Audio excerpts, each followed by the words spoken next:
you believe that there is a way to support new distribution methods while ensuring financial compensation to right holders? I do think that there is a way.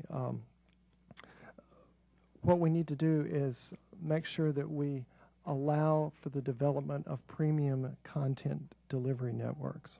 For lack of a better, it's a place where you can, like the Kindle from Amazon, you've got a side channel on the internet, you can just punch a button, bam, 60 seconds, you get the book that you want. Smooth, easy transaction. What we need are content delivery networks where you can get stutter-free movies in high definition, fast, perfectly delivered copies. The only trouble is that has run afoul of the fifth rule of network neutrality, which says that you can't discriminate on data on the internet.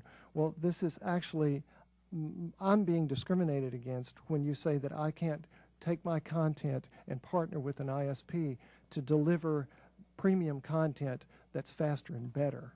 So I have a problem with the fifth rule of network neutrality because of that. So if we could set up those delivery channels, that would help us give the consumer a better experience than they get on P2P file sharing. Okay. Mr. Holliman, I know your organization has been supportive of the draft anti-counterfeiting trade agreement. So can you talk to us about what implications does this draft agreement have for small software companies? Sure, thank you. We have supported this agreement. Especially for those small companies looking to enter the foreign market. Sure. Yeah.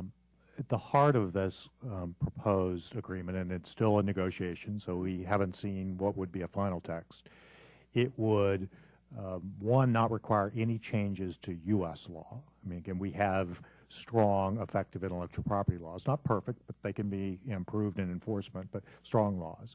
This calls upon our trading partners to increase their standards of protections in ways that will provide, like the U.S., effective tools against counterfeiting and piracy. So we believe for small software companies for whom there's a huge opportunity in foreign markets where piracy rates tend to be higher than in the U.S., that this agreement has the potential to really make progress in fighting piracy. Again, it's not final, but we're encouraged by what we've seen to date.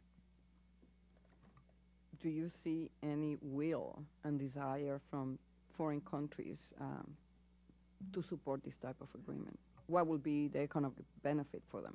Well, I'll say two things. One, I'm encouraged by the fact that this agreement was initiated in the Bush administration, reviewed very carefully by the Obama administration before they took it on, so I view it as a distinct sort of across party lines, a real win-win for the U.S. There are a couple of key trading partners working on this together. I mean, I think ultimately the test will be how many other countries, when it's final, can we get to join it? I mean, the verdict is still out on that. Again, the agreement's not final, but the intent and the fact that it's shared across two administrations now is very important. Do you have any other question? No? Okay, well, let me take this opportunity to thank all the witnesses, and we will continue to, as the Small Business Committee is in charge with making sure that the law of unintended consequences are not there when it comes to legislation that will impact small businesses. We will continue to monitor this issue. And I want to take this opportunity again to thank you for being here today. I ask unanimous consent that members will have 5 days to submit a statement and supporting materials for this record. Without objection, so ordered. This hearing is now adjourned. Thank you.